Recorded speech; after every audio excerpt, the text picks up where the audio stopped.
Hi hello నమస్తే అండి. తిరుపతిలో ఆల్మోస్ట్ యూనిక్ వినాయకుళ్ళన్నీ కవర్ చేశానని అనుకుంటున్నాను. కొత్తగా ఏవేవి పెట్టారో నేను తెలియకుండా తిరిగిపోతే నేనేం చేయలేను, కానీ నేనైతే ఎక్కడెక్కడ కనుక్కొని మరీ వెళ్ళానండి. కొత్త వినాయకులను చూద్దాము, యూనిక్గా ఏం పెట్టారు అని చెప్పి ఎక్సైటింగ్గా వెళ్ళాను. ఫస్ట్ నాకు కొత్తగా అనిపించింది ఈ వినాయకుడు అండి. మూషికాలు ఎంత పెద్దవంటే 3 మూషికాలు పెట్టి పైన అలా గోగ్రీన్ గణేష్ అలాగా పెట్టాడండి. చాలా అంటే చాలా నచ్చింది, నాకు బాగుందండి. అసలు ఆ కాన్సెప్ట్ వాళ్ళు ఎలా తీసుకున్నారో కానీ చాలా బాగా అనిపించింది. ఇంకా ఈ వినాయకుడిని చూసుకొని తర్వాత ఎమ్మార్పల్లి దగ్గర గరుడ వాహనము, మామూలుగా మనము వెంకటేశ్వర స్వామినే కదా చూస్తాము, అలా కాకుండా గరుడ వాహనము వినాయకుడిని ఎత్తుకొని అది కూడా పాముతో ఆయన కూర్చోన్నట్లు బాగా డిజైన్ చేశారండి. ఇంకా ఈ వినాయకుడి దగ్గరికి వెళ్ళిపోయాము. ఈ వినాయకుడిని చూడండి ఎలా ఉందో, పాము పైన కూర్చొని ఉన్నాడని, సర్పం పైన కూర్చొని ఉన్నాడు వినాయకుడు. ఇంకా ఇది కూడా నాకు కొత్తగా అనిపించింది, చాలా బాగుంది కదా. నెక్స్ట్ వినాయకుడు వచ్చి తులాభారం వినాయకుడు అండి. చాలా బాగుంది అసలు ఈ వినాయకుడు. నాకు ఇది చూడంగానే అబ్బా ఎలాగో ఎంత బాగా పెట్టారా వీళ్ళు అనిపించింది. ఆ లైటింగ్కి నేను వెళ్ళింది మార్నింగే, కానీ ఎంత బాగుంది చూడండి అసలు. ఆ లైటింగ్కి అలా మెరుస్తూ ఉన్నాడు ఆ వినాయకుడు. ఒక పక్కన లడ్లు పెట్టారు, ఇంకో పక్క వినాయకుడిని పెట్టారు. చాలా బాగా అనిపించింది. దాని మీద వినాయకుడి వాహనం అయినా మూషికుడు కూడా కూర్చొని నిలబడి నుంచొని ఉన్నాడు. చాలా బాగుంది కదా వినాయకుడు. అసలు నాకు అక్కడ నిలబడుకొని ఫోటో తీసుకున్నాను. ఏ వినాయకుడి దగ్గర కూడా అలా ఫోటో తీసుకోలేదు. ఇక్కడ చాలా బాగా అనిపించిందండి నాకు. భలే ఉన్నాడు వినాయకుడు, చూడ్డానికి కూడా ఎంత ముద్దుగా ఉన్నాడో ఆ తులాభారంలో కూర్చొని. ఈ వినాయకుడు కూడా ఎమ్మార్పల్లి సర్కిల్లోనే అండి పెట్టారు. సర్కిల్ దగ్గర నుంచి ఆ లైన్లోనే, ఒకే లైన్లోనే పెట్టారు. చాలా బాగుంది కదా వినాయకుడు. నాకు భలే నచ్చిందండి. నాకు ఆల్మోస్ట్ అన్నీ నచ్చాయి, కానీ ఇది కొంచెం ఎక్కువగా నచ్చింది అనమాట. బాగుంది, ఆ లైటింగ్కి ఆ ఫేస్ మెరవడము అంతా చాలా బాగుందండి. వినాయకుడు ఒక పక్క, లడ్లు ఒక పక్క, తులాభారంలో చాలా బాగుంది కదండి. ఎంత బాగుంది చూడండి. లడ్లు ఒక పక్క పెట్టేశారు, అలా వినాయకుడిని ఆ పక్క కూర్చొని పెట్టేశాడు. 2 పక్కల ఇద్దరు సమానంగా లడ్లు పెట్టారు. చాలా కొత్తగా యూనిక్గా ఉంది కదా. ఈ ఐడియాస్ ఎలా వస్తాయో మా తిరుపతి వాళ్ళకి. డెకరేషన్ వైజ్ కూడా చాలా బాగుందండి. ఓన్లీ 1 లైట్ వినాయకుడు ఫేస్ మీద పడేలాగా పెట్టారు. అది డైరెక్ట్గా వినాయకుడి మీద పడటంతో మెరుస్తూ ఉన్నాడు. చాలా బాగుంది కదా. నెక్స్ట్ వినాయకుడు వచ్చి గేదె తల అని అనుకుంటున్నానండి. అది గేదె తల కాదో మీరే చెప్పాలా, మరి నాకు తెలియదు. ఈ వినాయకుడు కూడా చాలా బాగుందండి. అంటే ఒకే లైన్లో పెట్టారు ఈ వినాయకులంతా. అలా చూసుకుంటూ వస్తూ ఉన్నాను. ఇంకా తిరుపతి వైజ్ ఎన్ని వినాయకులు ఉన్నాయో అన్నీ చూపిద్దామనేసాను కదా, డిసైడ్ అయ్యాను. ఇంకా అలానే ఈ వినాయకుడిని కూడా చూశాను. ఇది కొంచెం యూనిక్గా ఉన్నింది. గేదె తల మీద వినాయకుడు అలా శివభంగ్యంలో, అంటే శివుడు లాగున్నాడండి. ఆ భంగ్యంలో కూర్చో ఉన్నాడు. డెకరేషన్ వైజ్ కూడా మొత్తము అలా డార్క్ పెట్టి చాలా బాగా ప్రజెంట్ చేశారు వినాయకుడిని. చాలా బాగా అనిపించింది. ఎంత బాగుంది చూడండి అసలు. శివుడైనా అన్నట్టునింది. కింద నుంచి చూస్తే శివుడిలాగా ఓన్లీ తల మాత్రము వినాయకుడు తల పెట్టారు. ఆ పైన చందమామ కూడా శివుడికే కదా ఉంటుంది. అలా వినాయకుడిని చూశానండి. ఎంత బాగుంది చూడండి. ఇంకా ఆ వినాయకుడిని చూసుకొని నెక్స్ట్ రుద్రాక్షల వినాయకుడి దగ్గరికి వెళ్ళిపోయామండి. ఈ రుద్రాక్షల వినాయకుడు స్పెషల్ ఏంటంటే, రుద్రాక్షలతోనే, ఓన్లీ రుద్రాక్షలతోనే ఈ వినాయకుడిని చేశారండి. ఇంకోటి ఏంటంటే, భక్తులకి సౌకర్యంగా ఈ రుద్రాక్షలన్నీ వినాయకుడి నిమజ్జనం తర్వాత ఒక్కొక్కరికి 51 రూపీస్ ఇస్తే ఒక రుద్రాక్ష ఇచ్చేలాగా డిజైన్ చేశారు.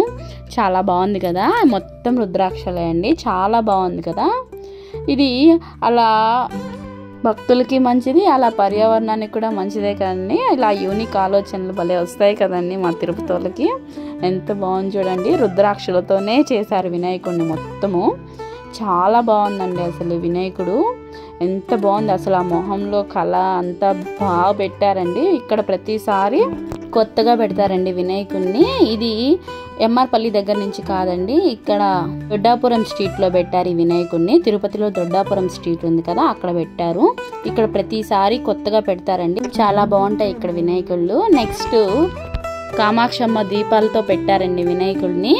కరుమారమ్మ గుడి దగ్గర, తిరుపతిలో కరుమారమ్మ గుడి ఉంది కదా, అక్కడ పెట్టారండి. ఓన్లీ కామాక్షమ్మ దీపాలతోనే వినాయకులను చేశారు. చాలా బాగుందండి అసలు. ఈ కామాక్షమ్మ దీపాలు కూడా భక్తులకి ఎలా మనం ఇవ్వాలి అన్న ఆలోచనతో ఒక న్యూ థింకింగ్తో పెట్టారు. చాలా బాగుంది.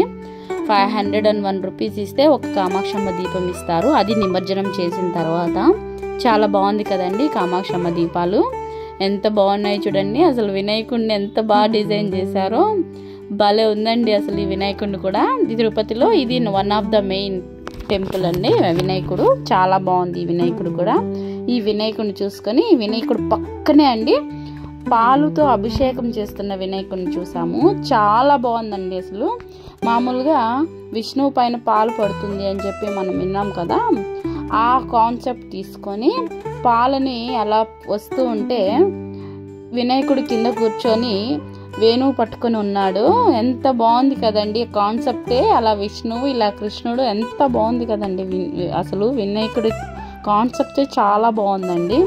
ఎంత యూనిక్గా పెట్టారో వీళ్ళు. అసలు ఆ చుట్టూ లైట్స్, వాటర్ పడ్డము చాలా బాగుందండి. ఎంత బాగుందో చూడండి. పక్కన దూడ కూడా ఉంది. అసలు వినాయకుడు కృష్ణుడిలాగా ఉన్నాడు, ఎంత బాగున్నాడు చూడండి. నెక్స్ట్ కైలాసంలో ధ్యానం చేస్తున్న వినాయకుడిని చూడండి, ఎంత బాగున్నాడో. త్రిశూలం పట్టుకొని అలా పైన త్రిశూలంతో గాల్లో ఉన్నట్టు పెట్టారు వినాయకుడిని. ఎంత బాగుంది కదా వినాయకుడు, ఎంత బాగుందో. ఆ వినాయకుడు కూడా అక్కడే పెట్టారండి, చాలా బాగుంది అసలు. ఇంకోటి పక్కన ఆంజనేయ స్వామి కూర్చొని జపం చేసి ధ్యానం చేస్తున్నాడు. ఈ పక్కన మూషికుడు ఉన్నాడు. ఎంత బాగుంది కదండి, చాలా బాగా అనిపించింది వినాయకుడు కూడా నాకు. యూనిక్గా ఉంది కదండి ఈ కాన్సెప్ట్. వినాయకుడు అలా పట్టుకొని త్రిశూలం పట్టుకొని గాల్లో ఉన్నాడు. పక్కన చుట్టూ అడవిలాగా పెట్టారు కాన్సెప్ట్. చాలా బాగుందండి. డెకరేషన్ అంతా హెవీగా లేకుండా బాగా నీట్గా పెట్టారండి వినాయకుడు. నెక్స్ట్ వచ్చేసి కలశాలతో పెట్టారండి వినాయకుడిని. ఎంత బాగుంది కదా. ఇది కూడా కలశాలదండి, ఓన్లీ కలశాలే అండి. మొత్తం కలశాలతోనే పెట్టారు ఈ వినాయకుడిని. చాలా బాగుంది కదండి వినాయకుడు. ఈ కలశాల వినాయకుడు వచ్చి ఊటుగుంటలో పెట్టారండి ఈ వినాయకుడు. ఊటుగుంట ఉంది కదా, అక్కడ పెట్టారు ఈ కలశాల వినాయకుడు.